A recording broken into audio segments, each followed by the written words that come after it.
પરમ પૂજ્ય સ્વામીજીને મારા મસ્તક નમસ્કાર. સદગ્રસ્તો અને કરનારીઓ, આજે જ્યારે ક્રાઇસિસ ઓફ કેરેક્ટર, જ્યારે આધ્યાત્મિક અને નૈતિક મૂલ્યોનું છેદન થયેલું છે, એ વખતે લાયન્સ ક્લબ ઓફ ગંડેસરી અને ખાસ કરીને ડિસ્ટ્રિક્ટમાંથી અમને મળેલા આદેશ મુજબ પરમ પૂજ્ય સંત ભગવાનોનું, સ્વામીજીઓનું આવા પ્રવચનો રાખવામાં આવે કે જેથી આ જે પાયાની વસ્તુ છે જે સમાજમાં વિખરાઈ રહી છે એનું કંઈક અંશે પણ આપણે ઉત્થાન કરી શકીએ અને સમાજમાં જેની આજે ખાસ જરૂર છે એ મૂળ પાયાની વસ્તુ પર ફરીથી થોડું વિહંગાવલોકન કરી શકીએ. સ્વામીજીએ એક સુંદર વિષય ઉપર આજે આપણને માર્ગદર્શન આપવાનું સૂચવ્યું છે. અમે એમને વિનંતી કરેલી કે ચાલો અભિગમ બદલીએ, કે જે હું જાણું છું કે આજના સમાજની ખાસ માંગ છે, પણ સ્વામીજી તો આપ સૌ જાણો છો કે ઉચ્ચ કક્ષાના વક્તા છે અને એમની પાસે એક બધાએ સચોટ એવી વાણી છે કે જે કોઈ પણ વિષય પર કોઈ રીતે પણ ફેરવીને આપણને સુંદર માર્ગદર્શન આપી શકે છે. હું આપ સૌ વતી એમને ખૂબ ખૂબ નમસ્કાર કરું છું અને આપ સૌ વતી પધારે એ માટે આપનો આભાર માનું છું. આજે 6 થી 7 શાસ્ત્રી વિદ્યાલય, લાલ બહાદુર શાસ્ત્રી વિદ્યાલયમાં પણ આ જ રીતે સ્વામીજીનું પ્રવચન ગોઠવવામાં આવ્યું છે. આ પ્રવચન 4 દિવસ ચાલશે, તો આપ સૌને એનો લાભ લેવા વિનંતી છે. નમસ્કાર. જય રાય.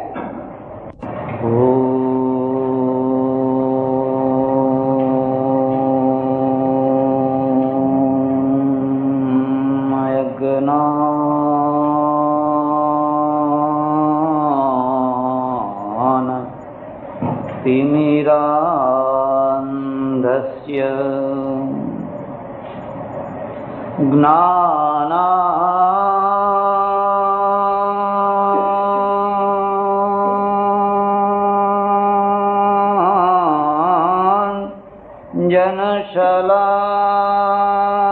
ज्ञानाञ्जनशलाकया चक्षुरुन्मीलितम्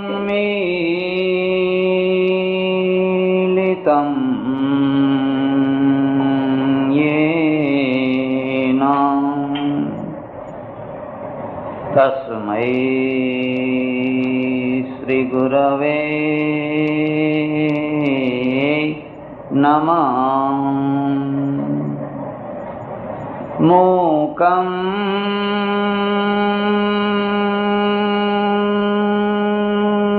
करोति वाचालं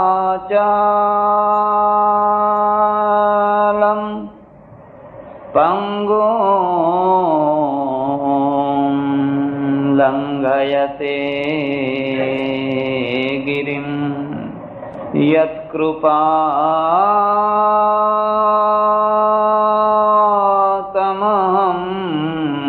वन्दे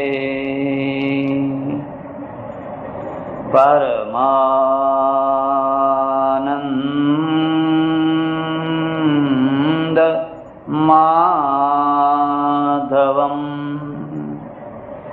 करचरणकृतं वा कायजं कर्मजं वा श्रवणनयनजं वा मानसं वा पराधम् विहितमविहितं वा सर्वमेतत् क्षमस्व. जय जय करुणाब्धे श्री महादेव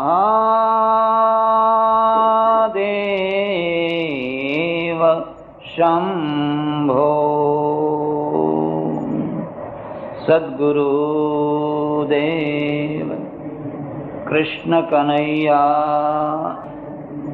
नमः पार्वती पते हर हर महादेव हर. माताओ, बहनों અને ધર્માભિલાષી સજ્જનો, ચાલો અભિગમ બદલીએ. એ બોલવું જેટલું સરળ છે એટલું એને આચરણમાં મૂકવું સરળ નથી. માણસ ઘરેડમાં ચાલતો એક જીવ છે અને ઘરેડમાંથી એ બહાર નીકળવા મોટા ભાગે તૈયાર નથી થતો હતો, અને જે સતત ઘરેડમાં ને ઘરેડમાં ચાલ્યા કરે છે એને બહુ જલ્દી ઘરડાપણું આવી જાય છે. અને ઘરડાપણું છે એ મૃત્યુની પૂર્વ ભૂમિકા છે. જે મરવાના હોય એ પહેલા ઘરડા થાય. ઘરડાપણામાંથી છોડાવવાનો રસ્તો એક જ છે કે જે ઘરડે તમને ઘરડા બનાવ્યા, કોઈ ટાઈમે એ જરૂરી હશે, કોઈ ટાઈમે એ આવશ્યક હશે, પણ તમે સદાના માટે એની એ જ ઘરેડને જો પકડી રાખવા માંગતા હો તો હું સમજુ છું કે તમે તમારી વૃદ્ધાવસ્થાને નોતરું આપો છો, તમે તમારા અવસાનને નોતરું આપો છો. એટલે તમે એમાં પરિવર્તન કરો, તમે એમાં બદલો કરો, અને તમે જોશો કે ચારે તરફ સતત પરિવર્તન થયા કરે છે. હું જોતો પહેલાં જે મકાનો બંધાતા એના આકાર પ્રકાર જુદા હતા. આજે જે ફ્લેટો બંધાય છે, બંગલા બંધાય છે, એના આકાર પ્રકાર જુદા છે. તમારા પૂર્વજો જે કપડાં પહેરતા એના આકાર પ્રકાર જુદા હતા. આજે તમે જે કપડાં પહેરો છો એના આકાર બદલાઈ ગયા છે. મારા ને તમારા પૂર્વજો જે વાળ રાખતા એ વાળના આકાર પ્રકાર જુદા હતા. જ્યારે હવે આજે આપણે જોઈએ છીએ કે આપણા આકાર બદલાઈ ગયા છે અને આપણી આવનારી પેઢીના એથી પણ પાછા બદલાઈ ગયા છે. આને તમે રોકી નહીં શકો. જે પરિવર્તન છે એને કોઈ અટકાવી નહીં શકે. તમે થોડોક ટાઈમ ઉંબેટ મૂકી શકો, પણ એથી તો કંઈ પ્રશ્નનું સમાધાન નથી થવાનું. ત્યારે જ્યારે એક ધસમસતું પાણી આવે છે, એ પાણીને જો પહેલેથી તમે બાંધીને એમાંથી નહેર કાઢી લો તો તમે એનું આયોજન કર્યું કહેવાય. પણ તમે કિંગ કર્તવ્ય વિમૂઢ થઈને નહેર બાંધવાની જગ્યાએ બાંધવાની જગ્યાએ માત્ર જોયા કરો, હા પાણી આવે છે, હા પાણી આવે છે, તો એ પાણી તો રેલમાં બદલાઈ જશે, અને એ રેલ ખેતરોનો વિનાશ કરશે, ગામડાઓનો વિનાશ કરશે. ઋષિનો અર્થ શું છે? જે આવનારા કાળને જે સમજતો હોય, આવનારા યુગને જે જાણતો હોય, અને એ યુગ માટે જે પ્લેટફોર્મ બનાવતો હોય, એના માટે જે વ્યવસ્થા કરતો હોય, એનું નામ ઋષિ છે. અને એ રીતે જ્યારે કુમારભાઈએ કહ્યું કે સ્વામીજી ચાલો અભિગમ ઉપર પ્રવચન કરશે, મને બહુ એ વિષય ગમે છે, પણ હું માનું છું કે તમે એને પચાવી શકવાના નથી, તમે એને ઝીલી શકવાના નથી. અને હવે તમે ઝીલી શકો કે ના ઝીલી શકો, પણ જ્યારે વાત કહી છે ત્યારે હું તમને થોડીક વાત કરીશ. પણ મારે જે અભિગમ બદલાવવો છે એ નવો નથી બદલાવવો. મારે તમને ભૂતકાળમાં લઈ જવા છે, મારે તમને પ્રાચીન કાળમાં લઈ જવા છે. અને પ્રાચીન કાળમાં એ રીતે લઈ જવા છે, તમે ખૂબ ધીરજથી, ખૂબ શાંતિથી, પૂર્વગ્રહોને છોડીને જો સાંભળવા તૈયાર થશો, સમજવા તૈયાર થશો, ચિંતન કરવા તૈયાર થશો, તો તમને એમ લાગશે કે તમે મૂળમાંથી કેટલું મોટું પરિવર્તન કરી અને ક્યાં ઊભા છો. અને જ્યાં ઊભા છો ત્યાં તમે પ્રોબ્લેમ ઊભા કરી દીધા છે, ત્યાં તમે પ્રશ્નો ઊભા કરી દીધા છે જેનું સમાધાન ન કરી શકાય. તો હું મૂળ વાત ઉપર આવું. અને મૂળ વાત શું છે? તમે વિશ્વને એના પદાર્થના રૂપમાં જોઈ, આ માઇકને, આ ટેપ રેકોર્ડરને, આ હોલને એક પદાર્થના રૂપમાં જોયા અને એનો ઉપયોગ કર્યો. આનો ઉપયોગ હું કરી શકું, તમે કરી શકો, પણ તત્વના રૂપમાં ના જોયું. આ ટેપ રેકોર્ડરમાં શું તત્વ છે મને એની ખબર નથી. આ માઇક કેમ અવાજ આપે છે એનો જે જાણનારો હશે એ જાણતો હશે, મને એની ખબર નથી. હું એનો ઉપયોગ કરું છું, પણ એના પાછળના જે રહસ્યો છે એ રહસ્યોને હું જાણતો નથી. એવી તમારી ઘડિયાળ હશે, એ ઘડિયાળ ઓટોમેટિક કેમ ચાલે છે, એમાં ડિજિટલ આંકડાઓ કેમ બદલાયા કરે છે, એ બધું તમે જુઓ છો, પણ એના રહસ્યો તમે જાણતા નથી. એટલે આપણા ત્યાં જે જ્ઞાન છે એની 3 કક્ષાઓ છે. એક તો તમે સીધું પદાર્થનું જ્ઞાન, જે તમારા ઉપયોગમાં આવે છે. પ્રેશર કુકર ઘરમાં છે, ગેસનો ચૂલો ઘરમાં છે, લાઇટર છે, બધું છે, તમે રોજ એનો ઉપયોગ કરો છો. ટીવીનો ઉપયોગ કરો છો. હમણાં એક માણસને મેં પૂછ્યું, આમાં માણસોના ફોટા કેવી રીતે આવી જતા હશે? પાછળ દિવાલ તરફ જોતો ખરો, કંઈ આવતું તો નથી ને? મને કે ના મહારાજ, ગમે તે રીતે આવતા હોય પણ આવે છે, એ વાત સાચી છે. આપણે બધા ટીવી જોઈએ છીએ, પણ એ ટીવીમાં માણસ દેખાય છે કેવી રીતે, એના કલર વ્યવસ્થિત રીતે કેમ દેખાય છે, એના રહસ્યો આપણે જાણતા નથી. એટલે એક ઉપરનું જ્ઞાન છે, જેનું નામ છે પદાર્થ જ્ઞાન. પદાર્થના અંદર જે પડેલું છે એનું નામ છે તત્વ જ્ઞાન. એના અંદર જે ડૂબકી લગાવે છે અને ડૂબકી લગાવીને જે જ્ઞાન પ્રાપ્ત કરે છે એ જ્ઞાનનું નામ છે તત્વ જ્ઞાન. પ્રજાની કક્ષા પદાર્થ જ્ઞાન સુધી સીમિત છે, પ્રજાની કક્ષા તત્વ જ્ઞાન સુધી આગળ વધેલી છે, અને તત્વ જ્ઞાનના અંદર ફરી પાછું એક બીજું જ્ઞાન છે, એને પરમ તત્વ જ્ઞાન. આ ત્રણ શબ્દો યાદ રાખજો: પદાર્થ જ્ઞાન, તત્વ જ્ઞાન અને પરમ તત્વ જ્ઞાન. આ ત્રણ વસ્તુઓ છે. પરમ તત્વ જ્ઞાન શું છે એની પશુઓને કદી પણ જિજ્ઞાસા નથી થઈ. તત્વ જ્ઞાન શું છે એની પશુઓને કદી પણ જિજ્ઞાસા નથી થઈ. એકમાત્ર માણસ જ એવો છે જેના અંદર પરમેશ્વરે જિજ્ઞાસા વૃત્તિ મૂકી છે, અને એ જિજ્ઞાસા આપણે એમ કહીએ કે તું કોઈ બાબતની જિજ્ઞાસા ના કર, એથી કશું થવાનું નથી. એ થવાની જ, એ તો ઈશ્વર પ્રદત્ત શક્તિ છે. એક નાનું બાળક સતત તમને પૂછ્યા કરે છે, મને પૂછે છે, મહારાજ ઓરેન્જ કલર કેમ પહેર્યો છે? મેં કહ્યું તારા બાપે તો કોઈ દાડો મને ના પૂછ્યું કે ઓરેન્જ કલર કેમ પૂછ્યો. એનો બાપ તો રોજ મળે છે, પણ એક 5 વર્ષનો છોકરો પૂછે છે તમને ઓરેન્જ કલર કેમ પસંદ પડ્યો છે? અને મને એમ થાય છે કે આ બાળકને કેમ પૂછવાનું મન થયું? કારણ કે એના અંદર જિજ્ઞાસા જાગે છે, અને જિજ્ઞાસા ભગવાને મૂકેલી છે. હું તો તમને એટલે સુધી કહું કે પ્રજાનું જ્ઞાન જ્યારે મરવાનું હોય ત્યારે પહેલા જિજ્ઞાસા મરે, અને જિજ્ઞાસા મરે એટલે જ્ઞાન મરી જાય, અને જ્ઞાન મરી જાય એટલે પ્રજાનું મસ્તિષ્ક મરી જાય, અને પ્રજાનું મસ્તિષ્ક મરી જાય એટલે દુનિયાની 3જા નંબરની કે 4થા નંબરની પ્રજા થઈ જાય. દુનિયાની 1લા નંબરની જો પ્રજા બનાવવી હોય એના મસ્તિષ્કને ન મરવા દેશો. જો મસ્તિષ્ક મરી ગયું, અને મસ્તિષ્ક કેવી રીતે મરતું હોય છે? મસ્તિષ્ક મરતું હોય છે, એક તો અમે જે કહીએ એ જ માની લો, તમારે કોઈ દખલગીરી નહીં કરવાની. જે લખ્યું છે એ જ માની લો, એમાં કોઈ દખલગીરી નહીં કરવાની. બસ જ્યાં વ્યક્તિને કે પૂરી પ્રજાને ગ્રંથબદ્ધ કર્યા નહીં, વ્યક્તિબદ્ધ કર્યા નહીં, પ્રજાનું મસ્તિષ્ક બંધ થઈ જશે, જિજ્ઞાસા સમાપ્ત થઈ જશે, અને પછી એનો વિકાસ અટકી જશે. ભારતમાં આજ થયું. ભારત એટલે આજથી 2500 વર્ષ પહેલાનું ભારત અને આજના ભારતમાં એક બહુ મોટો મુદ્દાનો ફરક છે. એ જ મારે તમને કહેવું છે. 2500 વર્ષ પહેલા અહીંયા જે ચિંતકો થયા, વિચારકો થયા, તત્વવેત્તાઓ થયા, એમણે જે તત્વ ભૂમિકા ઊભી કરી, એમાંના એક ગ્રંથની મારે તમારા આગળ ચર્ચા કરવાની છે, એક જ ગ્રંથની. અને મારો વિશ્વાસ છે કે જો એ ગ્રંથને, એના પાયાને આપણે સારી રીતે સમજી શકીએ તો ઈશ્વર સંબંધી, પરમ તત્વ સંબંધી તમારી બધી શંકાઓ મટી જાય. હિન્દુ પ્રજાના મોટા દુર્ભાગ્ય છે. એ દુર્ભાગ્ય એ છે કે 55 વર્ષનો માણસ, 60 વર્ષનો માણસ આવીને મને પૂછતો હોય છે, મહારાજ મારે કયા ભગવાનનું ભજન કરવું, મારે કયો જપ જપવો? હું કહું કે જે ઠીક લાગે. પણ ના મહારાજ, એમ કે હું તો ઓમ નમઃ શિવાય જપું છું ને કૃષ્ણ દેખાય છે. કોઈ કહે છે હું કૃષ્ણ જપું છું ને માતાજી દેખાય છે. મેં કહ્યું અત્યાર સુધી તે કેટલા ભગવાન બદલ્યા છે? મારા એવા ઘણા ઓળખીતા છે કે દર 6 મહિને ભગવાન બદલે છે, અને આ દેશ એવો છે કે નવા ભગવાનો આવિષ્કાર થયા જ કરે છે.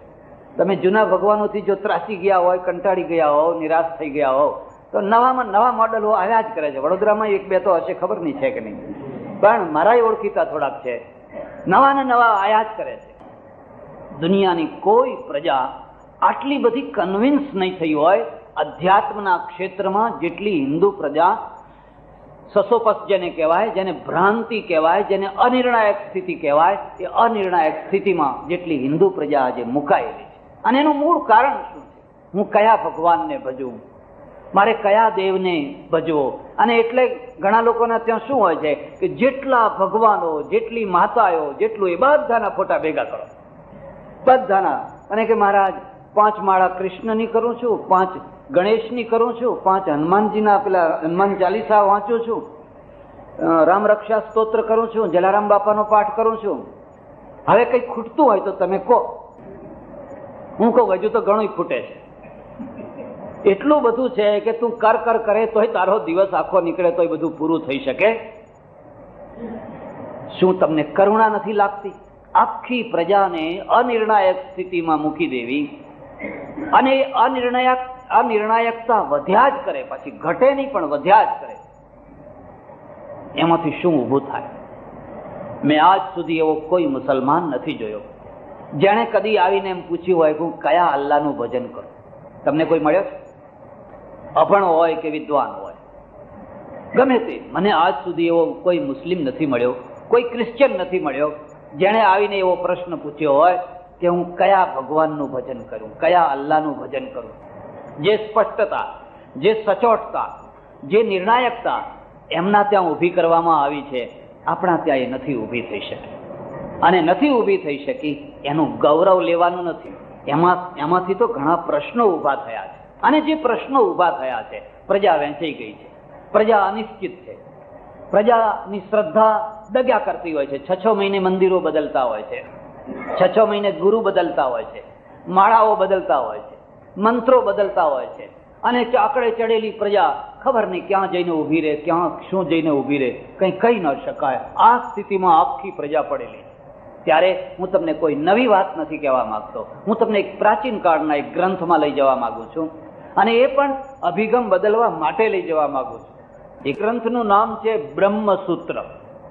યાદ રાખજો, એ ગ્રંથનું નામ છે બ્રહ્મસૂત્ર, અને જેના લખનારા છે મહર્ષિ વ્યાસ.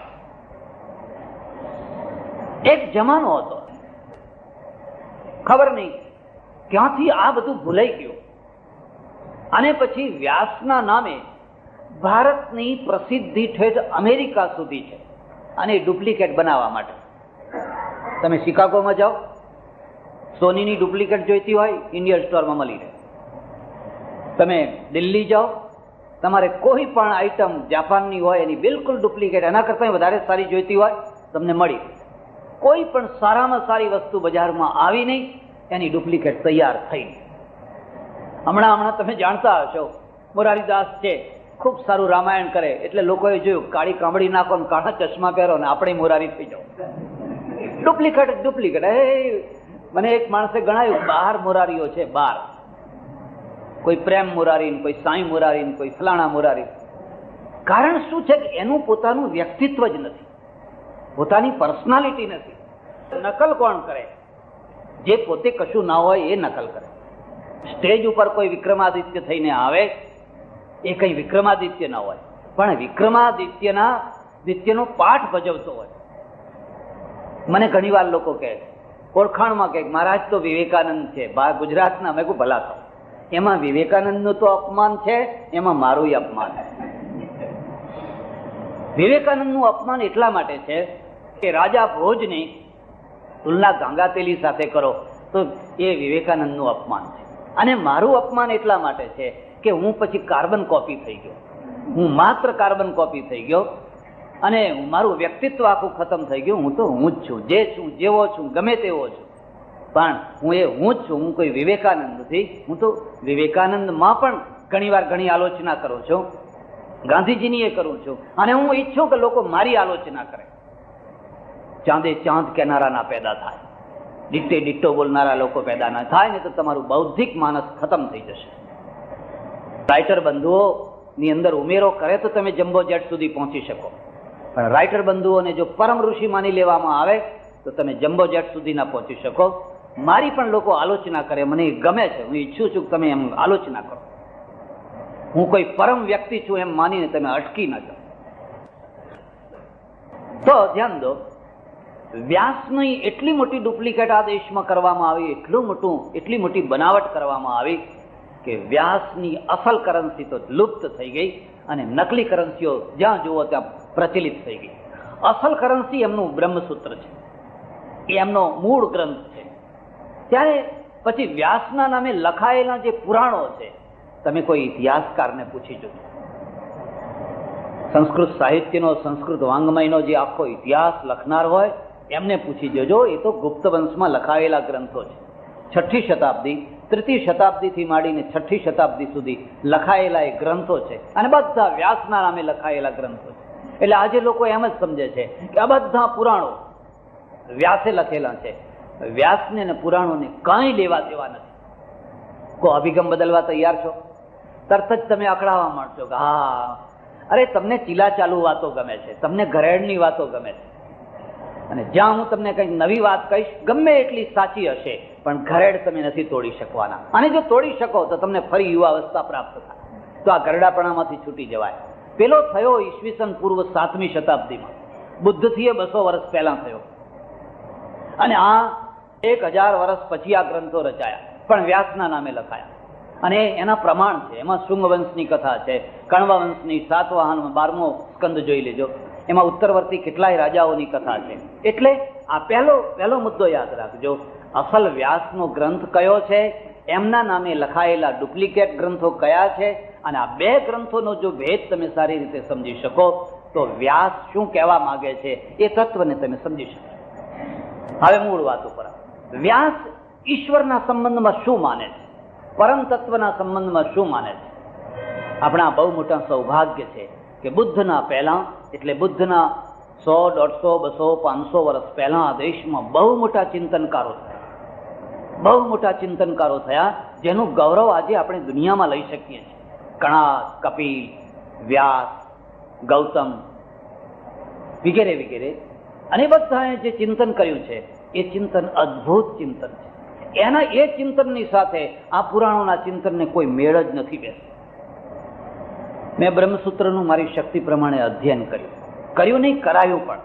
કાશીમાં રહેતો ત્યારે 30 વાર લગભગ લોકોને ભણાવ્યું, પણ એમાં કોઈ જગ્યાએ ઈશ્વરના સંબંધમાં એવી વાત નથી આવી કે એનો આવો આકાર છે, કે એ પીળા પીતાંબર પહેરે છે, કે સાડી પહેરે છે, કે ફલાણું કરે છે, કે ફલાણું કરે છે, કે એનો અવતાર થાય છે, કે એવી કોઈ વાત નથી આવી. પહેલામાં પહેલું એનું સૂત્ર છે અથાતો બ્રહ્મ જિજ્ઞાસા. મારી તમને સલાહ છે, તમે આ મૂળ ગ્રંથોનું પરિશીલન કરો, અને જો એવી વાત આવી હોય મને બતાવજો. હું તો તમને એટલે સુધી કહું છું, શાંકર ભાષ્ય નહીં, રામાનુજ ભાષ્યમાં પણ નથી. રામાનુજ ભાષ્ય છે કે વૈષ્ણવાચાર્યોના જે ભાષ્યો છે એ ભાષ્યોમાં પણ મૂળ સૂત્રોમાં તો એક જ પરમ તત્વની વાત છે, અથાતો બ્રહ્મ જિજ્ઞાસા. અને એ જે પરમ તત્વ, એને નામ શું આપવું? બહુ સમજી વિચારીને એનું નામ બ્રહ્મ આપ્યું. ઈશ્વર નહીં, પરમેશ્વર નહીં, આત્મા નહીં, પરમાત્મા નહીં, એવું કશું જ નહીં, પણ એક શબ્દ એવો આપ્યો જે શબ્દનો બહુ વ્યાપક અર્થ થાય, અને એ શબ્દ આપ્યો બ્રહ્મ. અને બ્રહ્મ એટલે પરમ તત્વ. પરમ તત્વ એટલે જેના પછી કોઈ બીજું તત્વ નથી, જે છેવટનું તત્વ છે, જે એક તત્વ છે, એવા તત્વ. અને એમાં લખ્યું અથાતો બ્રહ્મ જિજ્ઞાસા. એ ભાઈ, હવે જેને બ્રહ્મની જિજ્ઞાસા થતી હોય, ઈશ્વરને જાણવાની વૃત્તિ થતી હોય, ઈશ્વરને સમજવાની વૃત્તિ થતી હોય, એવા માણસો માટે હું આગળના સૂત્રોની રચના કરું છું.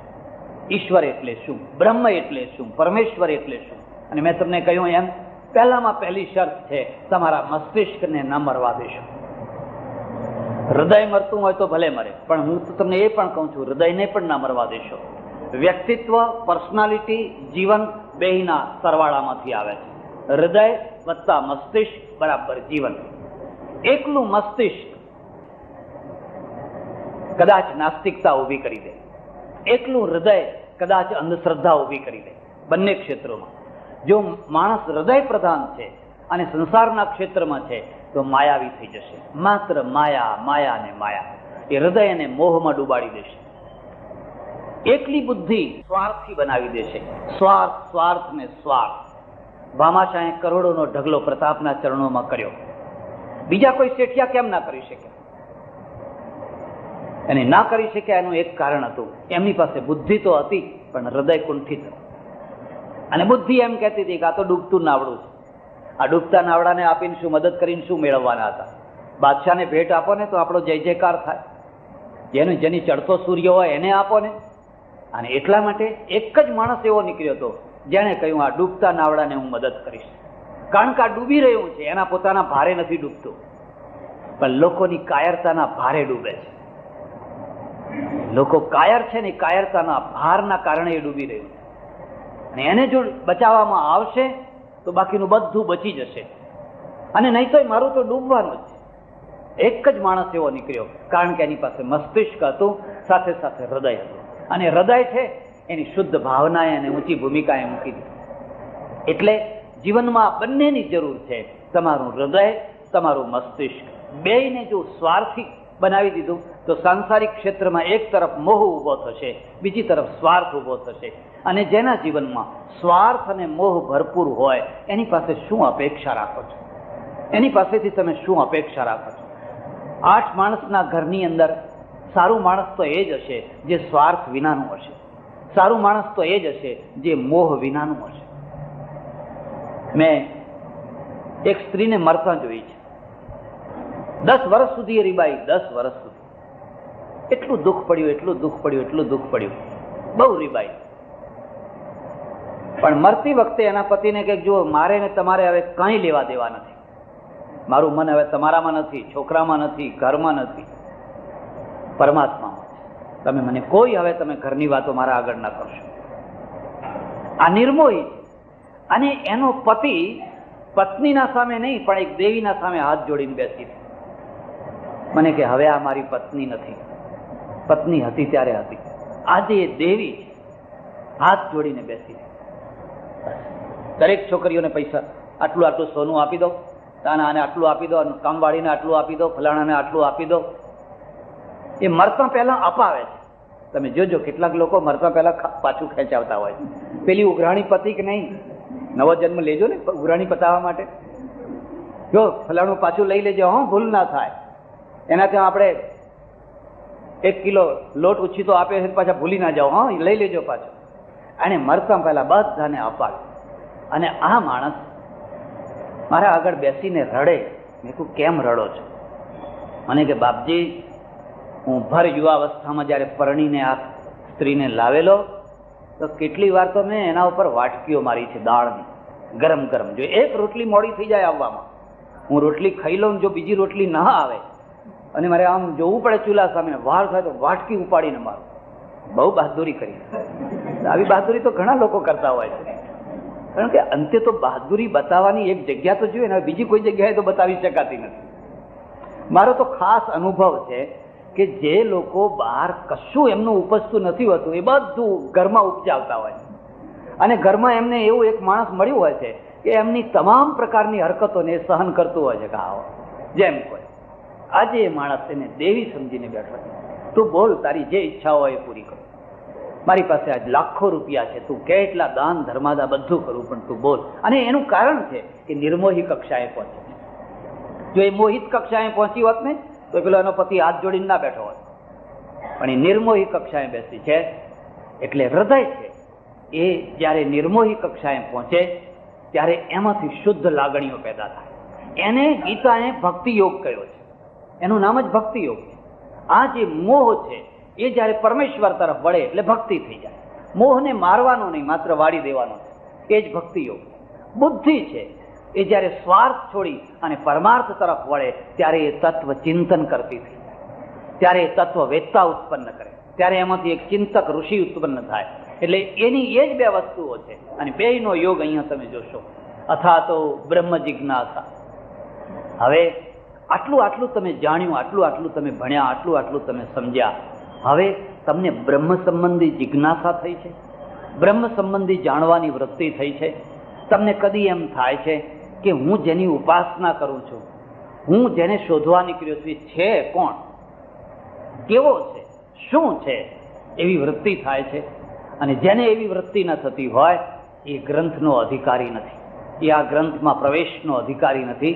ભલે અને દુનિયામાં જોજો તમે, કક્ષાઓ હોય છે અને કક્ષાઓ હોવી જ.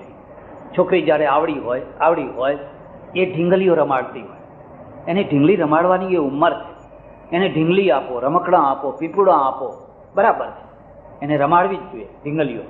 પણ પછી એ 50 વર્ષની થઈ, 60 વર્ષની થઈ, 70 વર્ષની થઈ, હવે એ ઢીંગલી રમાડવાની, હજુ ઢીંગલી રમાડવાની હતી તો એ ઢીંગલી રમાડશે તો ક્યાં સુધી રમાડશે? હવે એનો પીરિયડ પૂરો છે. હવે એને ઢીંગલી રમાડવાની એની અવસ્થા નથી. તમે નાના હતા, સમજુ નતા. મારી વાત હું કરું, હું નાનો હતો, અમે તો બધા પ્રસાદ ખાવા મંદિરમાં જતા. ભગવાનને અમારે કંઈ લેવા દેવા નહીં. અને પ્રસાદ એટલે કેવો, 2 વારે લઈએ ને 3 વારે લઈએ ને 4 વારે લઈએ, આમથી આમ પેસી જાય, આમથી આમ પેસી જાય. મેં મારું બચપણ જોયું છે. એટલે મારે ત્યાં હું વિદ્યાર્થીઓને સ્કોલરશીપ આપું દર વર્ષે. એક સજ્જને મને આવીને કહ્યું કે આ તમારી સ્કોલરશીપમાં તો લોકો છોકરાઓ પિક્ચર જોશે. મેં કહ્યું એટલા માટે જ આપું છું. પિક્ચર જોવા આપો છો? મેં કહ્યું હા. કારણ કે હું એ 18 વર્ષનો હતો, હું એ 20 વર્ષનો હતો, અને 18 વર્ષ ને 20 વર્ષના છોકરાની શું અપેક્ષાઓ હોય એ હું જાણું છું. આજે હું આટલી ઉંમરે જે અપેક્ષાઓ ધરાવું છું એ પેલાના ઉપર થોપી ન શકાય. હું એને 18 વર્ષમાં ગયડો નથી બનાવી દેવા માંગતો, 18 વર્ષમાં એને વૃદ્ધ નથી બનાવી દેવા માંગતો. હું પક્વ થતા થતા ફરતો ફરતો ફરતો આજે આ કક્ષાએ પહોંચ્યો છું. એટલે ભલે એ મારી સ્કોલરશીપમાંથી 1-2 પિક્ચર જોતો હોય તો એ ભલે જોતો હોય, તમે એના ઉપર પ્રતિબંધ મૂકશો. અમારા એક ઓળખીતા સજ્જનનું એવું ગુરુકુળ છે ને કે જ્યાં બિલકુલ સિનેમા બિનેમા જોવાની બિલકુલ મનાઈ છે. મારા આશ્રમમાં મેં વિદ્યાર્થીઓ રાખેલા, અને મેં એમને કહેલું મહિનામાં હું 2 વાર પૈસા આપીને તમને સિનેમા જોવા દઈશ, પણ બધા સાથે જવાનું, મારા પાસે પૈસા લેવાના. 2 વાર ખુશીથી તમારે જવાનું. અને પેલી જગ્યાએથી પછી લોકો ઘેર આવે છે વેકેશનમાં, ત્યારે કહે છે 10 દિવસમાં જેટલા જોવાય એટલા જોઈ લો, પછી તો કંઈ જોવાનું મળવાનું. એટલે 6 મહિનાની ભૂખ છે એ 10 દિવસમાં પૂરી કરે. આથી કંઈ ઘડતર નથી થતું હતું, આથી કંઈ ઘડતર નથી થતું હતું. તમે 60 વર્ષની ઉંમર 15 વર્ષના છોકરા ઉપર ના થોપી દો. જો 15 વર્ષના છોકરા ઉપર તમારી 60 વર્ષની ઉંમર થોપી દેશો ને તો એનો વિકાસ અટકી જશે, મુરઝાઈ જશે. હું કહું જાઓ પૈસા લઈને જાઓ, જોઈ આવો બધા સાથે, કોઈ સારું હોય જોઈ આવો. એકલા વરંડો કૂદીને રાત્રે ના જશો, અને તો જશો તો પછી કાઢી મૂકીશ. આ એક બારી છે, પ્રેશર કુકર છે, એમાં સેફટી વાલ્વ જોઈએ છે. અને જો તમે સેફટી વાલ્વ વિનાનું પ્રેશર કુકર કરશો ને અને સ્ટીમ ભર ભર ભર કરશો કે હા ખૂબ પાવર આવ્યો, અરે વિસ્ફોટ કરશે. એ પાવર નથી, એ તો વિસ્ફોટ કરશે, ઢાંકડા બાકડા તોડી નાખશે બધા એક દિવસ. એટલે પેલા એ કહ્યું હવે તમે ઘણા ઢીંગલા રમાડ્યા, ઘણી ઢીંગલીઓ રમાડી, બરાબર છે, સારું છે. હવે જો તમને એમ થતું હોય કે આ તો પદાર્થ, આ તત્વ અને આ પરમ તત્વ, એ પરમ તત્વની મારે શોધ કરવી છે, આવો હું તમને પરમ તત્વની વાત બતાવું છું. પણ પહેલી વાત શરત એ છે કે તમારી પાસે જિજ્ઞાસા છે ખરી. જિજ્ઞાસા નહીં હોય, ભૂખ નહીં હોય અને દૂધપાક ખાવા બેસશો તો દૂધપાક તમને અજીર્ણ કરી દેશે. તમને એક તાલાવેલી લાગવી જોઈએ, આ પરમ તત્વ છે શું? બ્રહ્મ બ્રહ્મ બ્રહ્મ બ્રહ્મ, આ બ્રહ્મ છે શું? અને એટલા માટે બ્રહ્મસૂત્રની રચના આ આધાર ઉપર થઈ. તરત જ બીજું સૂત્ર મૂકી દીધું, જન્માદ્યસ્ય યતઃ. આ સૂત્ર બહુ મહત્વનું છે, બહુ મહત્વનું છે. વ્યાસ બ્રહ્મની વ્યાખ્યા કરે છે. કોણ બ્રહ્મ, શું બ્રહ્મ? યતઃ જન્માદિ, જેનાથી, જેના દ્વારા, જેના વડે. જન્મ એટલે ઉત્પત્તિ, સ્થિતિ અને પ્રલય, આ 3 ક્રિયાઓ થયા કરતી હોય એનું નામ બ્રહ્મ છે. પરમેશ્વરની આ વ્યાખ્યા છે, બ્રહ્મની આ વ્યાખ્યા છે. યતો વા ઇમાની ભૂતાની જાયંતે યેન જાતાની જીવંતી યત પ્રયંતિ અભિવિશંતિ તદ વિજિજ્ઞાસસ્વ તદ બ્રહ્મ. આ શ્રુતિ છે, અને આ વેદની શ્રુતિ ઉપાડીને ત્યાં મૂળમાં મૂકી દીધી છે. તમારે આટલું જ જોવાનું છે. આ ઘડિયાળ છે, એનો જન્મ થયો છે, એનો કોઈને કોઈ ઉત્પન્ન કરનારો છે. બસ એના ઉત્પન્ન કરનારને ખોડી કાઢો. એનો કોઈને કોઈ ડિઝાઇન કરનાર છે, એનો કોઈ પ્લાન મેકર છે, એની કોઈ ડિઝાઇન બનાવી છે વર્ષો સુધી, અને પછી એ બજારમાં મુકાયું છે. જેમ આ ઘડિયાળ એક પદાર્થ છે, એની અંદર તત્વો સંકળાયેલા છે, અને એ તત્વોને સાંકળનાર એક પરમ તત્વ છે. એ તત્વો આપોઆપ નથી સંકળાઈ ગયા, એની કીટ છે. એની અંદર જે વીજળીનો પ્રવાહ વહે છે એના એક નિશ્ચિત આખું એક ગણતરી છે. એટલે એમાં કલાક, મિનિટ, સેકન્ડ, વાર બધું બતાવે છે. જો એ પ્રવાહમાં થોડીક આગી પાછી વાત થઈ જાય તો આ ઘડિયાળ એનું કામ કરતું બંધ થઈ જાય છે. તો જે ઘડિયાળ કેટલા વર્ષોથી થયું છે ખબર જ નથી. એટલે આપણી પૃથ્વી નહીં, પૃથ્વી તો એક રહીનો દાણા બરાબર, પણ બ્રહ્માંડોના બ્રહ્માંડ, બ્રહ્માંડોના બ્રહ્માંડ કેટલા વર્ષોથી થયા છે એની કોઈ કલ્પના નથી કરી શકાતી. હું તમને એક સામાન્ય દાખલો આપું. માનો કે તમારી પાસે એક એવું રોકેટ છે જે સેકન્ડમાં માઇલ ઘણા કપાય 1,86,000. એટલો વેગ છે ને, એટલો વેગ છે વીજળી. 1,86,000 નો વેગ 1 સેકન્ડનો છે, મિનિટનો નહીં, કલાકનો નહીં, 1 સેકન્ડનો. એવા એક યાનમાં તમે મુસાફરી કરવા નીકળ્યા છો. ચંદ્ર જતા કેટલો ટાઈમ લાગશે? તમારે ચંદ્રે પહોંચવું છે. એ ચંદ્રે જતા તમને ટાઈમ કેટલો લાગશે? તમને નવાઈ થશે કે ચંદ્રે જતા તમને વધારેમાં વધારે 2-2.5 સેકન્ડ થશે. કેટલા? 2 સેકન્ડ માળ થશે તમને 1,86,000 ની ગતિમાંથી 2 સેકન્ડમાં તો તમે ચંદ્રે પહોંચી ગયા. અને સૂર્ય પહોંચતા આટલો મોટો દૂર 9 કરોડ માઇલ દૂર સૂર્ય છે. 9 કરોડ દૂર પહોંચતા વધારેમાં વધારે તમને 8 સાડા 8 મિનિટ થશે. પ્રકાશની ગતિ જે છે 8 સાડા 8 મિનિટ થશે. કેટલી દુનિયા નાની થઈ ગઈ. હવે પણ તમારે અહીં અટકવું નથી. તમારી ઈચ્છા છે કે હજુ આગળ જવું છે અને તમે આગળ નીકળવા માંડ્યા. એક પછી એક ગ્રહો આવતા આવતા આવતા આવતા આવતા સૌથી પહેલામાં પહેલો જે તારો, ગ્રહ નહીં, બેના ભેદ સમજો. ગ્રહ નહીં, સૂર્યને ફરતા જે ગ્રહો છે એ ગ્રહો નહીં, પણ તારો. સૂર્ય જેમ તારો છે એવો એક બીજો તારો, સૌથી પહેલામાં પહેલો તારો જે તમને મળ્યો 1 કલાકે મળ્યો, 1.5 કલાકે મળ્યો. અને 1 કલાક કે 1.5 કલાક એટલે પ્રકાશ વર્ષની ગણતરી. 1 કલાક કે 1.5 કલાક. પણ તમે અટકતા નથી. તમારું યાન 1 કરોડ 1,86,000 ની ગતિમાં 1 સેકન્ડના પ્રમાણમાં દોડ દોડ દોડ દોડ કરી રહ્યું છે. પછી તો 1 વર્ષે એક તાળો મળ્યો. 1 વર્ષે 1 કલાક ને 1 વર્ષના વચ્ચે જગ્યા કેટલી? જો સૂર્ય અને પૃથ્વીના વચ્ચે 9 કરોડ માઇલની જગ્યા હોય એટલે 8.5 મિનિટમાં 9 કરોડ માઇલો સમાતા હોય તો 1 વર્ષમાં કેટલા માઇલો સમાશે? અને પછી તો તમે એથી આગળ વધ્યા. 2 પ્રકાશ વર્ષ, 10 પ્રકાશ વર્ષ, 20 પ્રકાશ વર્ષ, 100 પ્રકાશ વર્ષ. આકાશ ગંગાના વિશાળ તાળાઓ, એક તારાથી બીજા તારાની વચ્ચેનું જે માપ છે એ તો 100 પ્રકાશ વર્ષ. 100 પ્રકાશ વર્ષ. તમે માઇલોમાં એનું માપ કાઢી શકો? અહીંથી લખવા માંડો તો પણે સુધી પણ એ માઇલો પૂરા ના થઈ શકે. પરાર્ધના પરાર્ધ થઈ જાય. અને છતાંય 1,86,000 ની ગતિવાળું આ રોકેટ હજુ વર્ષોથી રખડે છે, એન્ડ જ નથી આવતો. હવે એમ નથી થતું બસ આ છેલ્લો તારો આવી ગયો. આવે છે ને એટલે પેલો વૈજ્ઞાનિક કહે છે, ઓ માય ગોડ, ઓ મારા ભગવાન, તું અનંત હોય કે ના હોય પણ તારું બ્રહ્માંડ તો અનંત. અને જેની કૃતિ અનંત હોય, જેની કૃતિનો પાર ના પામી શકાતો હોય, એને તમે કેવી રીતે અંતવાળો માની લો? એને તમે કેવી રીતે એક સીમિત બનાવી લો? એને તમે કેવી રીતે એક કાળને સમયમાં બદ્ધ કરી દો? કેવી રીતે એને કરી દો? જેની કૃતિનો કોઈ અંત નથી આવતો. 1,86,000 ની ગતિથી તમે અબજો અબજો વર્ષો સુધી દોડ્યા કરો છો પણ એનો છેડો નથી આવતો. એટલે તમને જો ખબર હોય તો આ દેશનો એક બહુ મોટો વૈજ્ઞાનિક થયો છે, એનું નામ છે નાર્લિકર. જાણો છો નાર્લિકર?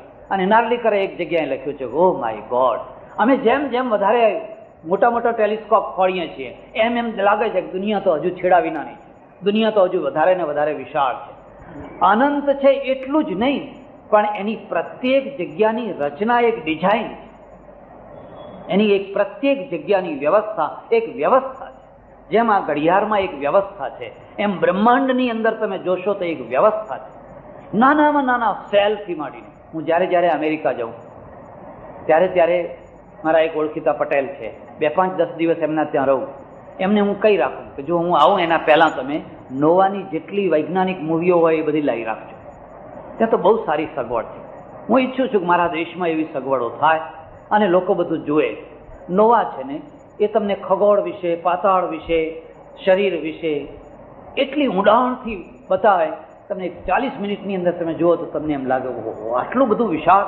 સૂર્ય વિશે, ચંદ્ર વિશે એક એક વિષય લઈ લે, એક સબ્જેક્ટ લઈને એના ઉપર ઉતારે, એકદમ આમ પરફેક્ટ. મને કીધું મારે આ જોવું છે. મેં આખી જિંદગી મારા શાસ્ત્રો વાંચ્યા છે, શાસ્ત્રો ભણ્યા છે, હવે મારે આ શાસ્ત્રો જ જોવા છે. જ્ઞાન અને વિજ્ઞાન આ બેયનો યોગ કરવો છે. વિજ્ઞાન વિનાનું જ્ઞાન એ તો મૃત્યુ છે. અને પ્રત્યેક જ્ઞાનને વિજ્ઞાન હોવું જ જોઈએ. જો જ્ઞાનને વિજ્ઞાન ના મળે તો જ્ઞાન સ્થગિત થઈ જાય, જ્ઞાન સ્ટોપ થઈ જાય. આ ટેપ રેકોર્ડર છે પણ આ છેલ્લું જ્ઞાન નથી, એનું નવું વિજ્ઞાન છે. આવતા વર્ષે તમે જોજો નવો મોડલ આવી જવાનો. મેં એમ સાંભળ્યું નેશનલ પેનાસોનિક રોજના 3 મોડલ બહાર પાડે છે. એક દિવસના 3, વર્ષના નહીં. અને આપણે ત્યાં એમ્બેસેડર કંપની છે ને 40 વર્ષે એક મોડલ બહાર પાડે છે. 40 વર્ષ પછી એક કોન્ટેસા કે 40 વર્ષ પછી એક મોડલ બહાર પાડ્યો. કંઈ સફળ રહ્યો કે ના રહ્યો તો ભગવાન જાણે. તે પાડવો પડ્યો, બાકી ના પાડ્યા હોત તો બીજા 40 વર્ષ નીકળી જાત, કંઈ વાંધો આવત. અને એમ બતાવે છે કે પ્રજાનો અભિગમ શું છે. એટલે આપણે જોઈએ તો આ એક પ્લાન છે, એક ડિઝાઇન છે. તમારા ઉપર એક ઓઝોન વાયુ ગોઠવી દીધો છે. આખી પૃથ્વીના ઉપર ઓઝોનનું પડ મૂકી દીધું છે. કેમ મૂકી દીધું છે? કારણ કે સૂર્યની અંદર પ્રતિ ક્ષણ હજારો એટમ બોમ્બ ફૂટી રહ્યા છે, અને હજારો એટમ બોમ્બ જે ફૂટી રહ્યા છે એની જે રેડિયો એક્ટિવિટી ધર્મિતા છે એ જો અહીં સુધી પહોંચી જાય તો આ પૃથ્વીમાં કોઈ જીવ રહી જ ન શકે. અને જેણે આ ડિઝાઇન બનાવી છે એ ઈચ્છે છે કે આ પૃથ્વીમાં લોકો જીવે, લોકો રહે, એટલે એના ઉપર એક ગરણી મૂકી દીધી. આપણને ખબર જ નથી કે ઓઝોન વાયુ શું કહેવાય. આપણે તો જાણતા જ નહોતા, પણ આ પશ્ચિમના લોકોએ શોધી કાઢ્યું. હવે એમણે એ પણ શોધી કાઢ્યું છે કે એમાં કાણાય પડી શકે છે, એમાં કાણા પણ પડી શકે છે. જુદા જુદા ગેસોની ફેક્ટરીઓ બનાવો, જુદા જુદા પ્રકારના આ બધા ધુમાડાઓ વગેરે કરો, એ બધું જઈને પેલા ઓઝોનની અંદર કાણા પાડે છે. અને કાણામાંથી જો સૂર્યના કિરણો સીધા અહીં આવ્યા, કોઈને મારવાની જરૂર નહીં રહે. હવે તો આ લોકોએ એટલે સુધી પહોંચ્યા છે કે જે દેશ ઉપર એટમ બોમ્બ ફેંકવો હોય એ એટમ બોમ્બ ફેંકવાની જરૂર જ નથી. માત્ર એના ઓઝોનના પડને તોડી નાખો એટલે સૂર્ય જ મારી નાખશે. સૂર્યના કિરણો જ એ દેશને મારી નાખશે. તમારે તો ખાલી ઓઝોન તોડી નાખવાની, એનું પડ તોડી નાખવાની જરૂર છે. અને આજે તમને ખબર હોય કે ન હોય, પણ દુનિયાના મોટા મોટા વૈજ્ઞાનિકો ચિંતામાં પડ્યા છે કે આ ઓઝોનના પડને સુધારવું કેવી.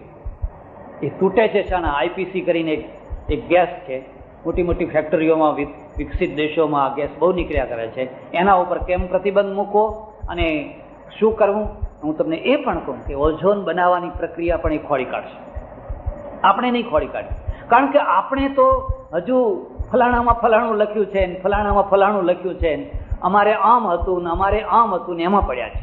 પેલા એનું કંઈક ને કંઈ શોધી કાઢવાના છે. તો તમે જોશો તો એક ડિઝાઇન છે, એક વ્યવસ્થા છે. તમારા અંદર એક સેલ, એક સેલની અંદર આખી એક વ્યવસ્થા છે. તમારી આંખ, તમારું નાક, તમારી આંગળીઓ, તમારો સ્વભાવ તમારા બાળકમાં ઉતરી આવે છે. એક વ્યવસ્થા છે.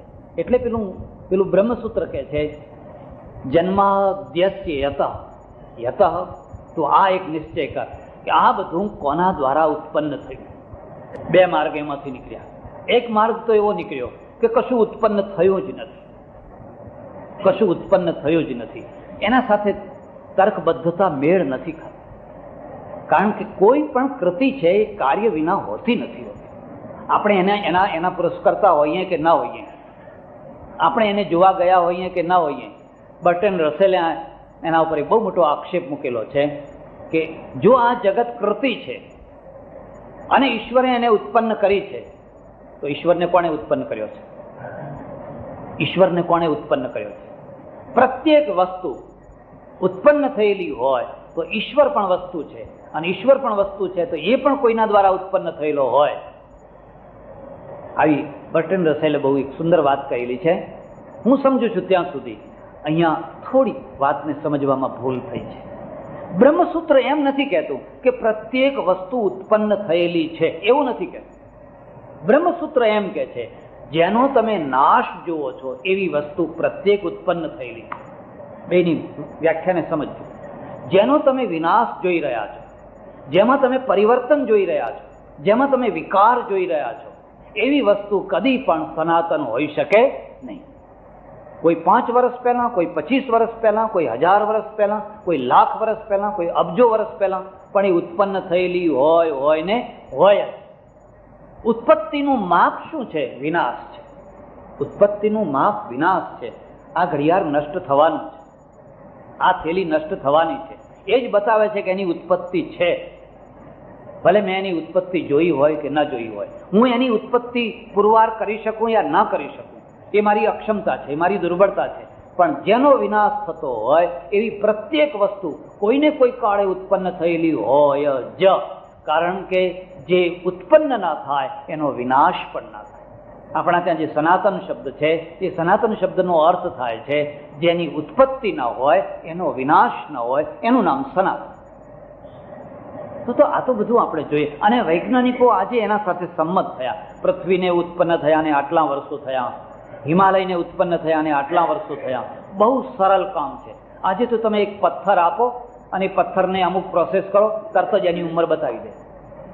વિંધ્યાચળની ઉંમર બતાવી દે, ઝાડની ઉંમર બતાવી દે. તમારી ઉંમર બતાવી દે. હાડકું જમીનમાંથી મળ્યું હોય અને હાડકું કેટલા વર્ષ જૂનું છે એની ઉંમર બતાવી આપે. આજે તો બહુ સરળ પ્રક્રિયા થઈ ગઈ છે. જ્યારે બધાની ઉંમર આપણે કાઢતા થયા છીએ, પૃથ્વીની ઉંમરે નીકળી છે, સૂર્યની ઉંમરે નીકળી છે. અને જો સૂર્યની ઉંમર નીકળી છે, ગ્રહોની ઉંમર નીકળી છે, તો સૂર્યની પેલે પાર જે બીજા બધા તારાઓ છે એની પણ ઉંમર છે. હા, આપણે નથી જાણતા, આપણે નથી જાણી શકતા. એ આપણું અજ્ઞાન છે, આપણી સીમા છે. પણ પ્રત્યેક વસ્તુ કોઈને કોઈ ટાઈમે ઉત્પન્ન થઈ છે. અને જો ઉત્પન્ન થઈ છે તો એ આકસ્મિક છે. એ આકસ્મિક છે. તમે હાથમાં અબીલ, ગુલાલ, કંકુ, કેસર એવી 5-10 વસ્તુઓ લો, એક મુઠ્ઠી ભરીને ફેંકો, પછી જ્યાં પડે ત્યાં જુઓ, કંઈક આકૃતિ થઈ જશે, કંઈક ને કંઈક આકૃતિ થઈ જશે. એ આકૃતિને શું કહેવાય? મોડર્ન કલા. એક બહુ મોટો જોક છે. એક કલાકાર હતા ને ચિત્રો દોરે, પેઇન્ટિંગ કરે. બહુ સુંદર ચિત્ર પૂરું થવા આવેલું અને 8-10 પેલા રંગના ડબલા અને બધું લઈને બેઠેલા. અને એની એક પાળેલી બિલાડી, એ બિલાડી જે કૂદીને તો પેલા 2-3 ડબલા ઊંધા પડી ગયા, પેલા ચિત્રના ઉપર પડી ગયા. અને એ તો બિચારો ચિંતામાં પડી ગયો. આટલી મારી મહેનત, વર્ષોની મહેનત પછી મેં એક કૃતિ તૈયાર કરી અને આ બિલાડીએ સત્યાનાશ વાળી નાખ્યો. એ ખૂબ બિલાડી હાથમાં પકડીને ખૂબ બિલાડીને મારી, ખૂબ એને દંડ દીધો. બિલાડી તો ભાગી. પણ પછી પેલી આર્ટ ગેલેરીમાં જે ચિત્રો મૂકવાના એમાં એને આ મૂકી દીધું. મૂકવા દે ને. સૌથી પહેલો નંબર એને મળ્યો. પહેલામાં પહેલો નંબર એને ઇનામ મળ્યું. ઇનામ મળ્યા પછી એક છે હવે બિલાડીને ખોળો. હવે કહીએ ક્યાં બિલાડી, કારણ કે મારે બીજા ચિત્રો એના દ્વારા દોરાવા. હું ચિત્રો તૈયાર કરું ને બિલાડી કૂદે. અરે એ ડિઝાઇન નથી, એ કોઈ આયોજન નથી, એમાં કોઈ વ્યવસ્થા નથી, એ અકસ્માત. બિલાડી કૂદી અને પડી અને રંગ આગા પાછા થઈ ગયા. એક વાર કોઈ કલા તરીકે એને ગણી લીધી વાત જુદી છે, કે દરેક વાર બિલાડી કૂદે ને દરેક વાર કંઈક કલાકારનું ચિત્ર આગળ આવી જાય એવું કંઈ કહી ના શકાય. પણ તમે અહીંયા જોશો, મને એક એવો ધૂળનો કણ બતાવો જેમાં ડિઝાઇન ના હોય, જેમાં પ્લાન ના હોય. ડોક્ટરને પૂછજો, કોઈ ડોક્ટરને પૂછજો, તમારા આખા શરીરમાં કોઈ પ્લાન છે કે નહીં? તમારા આખા શરીરમાં એક ઝીણામાં ઝીણી ડિઝાઇન છે કે નહીં? અને હું તો એમ માનું છું કે શરીર વિજ્ઞાન હવે શરૂ થયું છે, પૂરું નથી થયું. શરીર વિજ્ઞાન તો હવે માંડ શરૂ થયું છે. આપણે જે હાર્ટને, કિડનીને, ફલાણા બધાને સંભળાય છે, એ તો હજુ માંડ શરૂ થયું છે. તમે જોશો આવનારા 25 વર્ષોમાં, 50 વર્ષોમાં, 100 વર્ષોમાં શરીર વિજ્ઞાન કેટલું આગળ વધે છે. તમે કલ્પના ના કરી હોય એટલું આગળ વધે છે. પણ એ બધું અત્યારે તો આપણે પાશીરામાં પહેલી પૂર્ણિમા જ છીએ. અને આજે ડોક્ટર તમને એમ કહે છે કે એકમાં ડિઝાઇન છે, એક નકશો છે, એક પ્લાન છે. અને જો એ પ્લાન છે તો એનો એક ઉત્પાદક છે. આ વ્યાસ છે, આ બ્રહ્મસૂત્ર છે. એ કહે છે તમે આટલું નક્કી કરો, આ કોઈ સ્ક્રૂ અહીં ગોઠવ્યો છે, અહીંયા આ કોઈ ગોઠવ્યું છે, અહીંયા આ ગોઠવ્યું છે. આની એક વ્યવસ્થા છે. જેવી આની વ્યવસ્થા છે એવું વ્યવસ્થા વિનાનું દુનિયાનું એક પણ તત્વ હોય તો મને બતાવો. એક જગ્યાએ, એક પોઈન્ટ ઉપર એને એક આખી વ્યવસ્થા મૂકેલી છે. એટલે એમ નક્કી છે કે એના પાછળ કોઈ એક પ્લાન મેકર છે. અને જે પ્લાન મેકર છે ને એ તત્વનો પરમ તત્વ છે. આ તો એક વાત છે. આખા બ્રહ્મસૂત્રમાં જોજો, એણે કદી પણ એવી ચર્ચા નથી કરી કે એને બાળભોગ જોઈએ, એને રાજભોગ જોઈએ. એ પછી પુરાણો શરૂ થઈ. એ બધી વાતો પુરાણોની. એ પછી રાત્રે ઊંઘી જાય છે, સવારે પાછા એમને જગાડવા પડે છે. એ બધી પુરાણોની વાતો શરૂ થઈ. પેલાને કશું બસ આટલી જ વાત છે, પરમ તત્વ છે.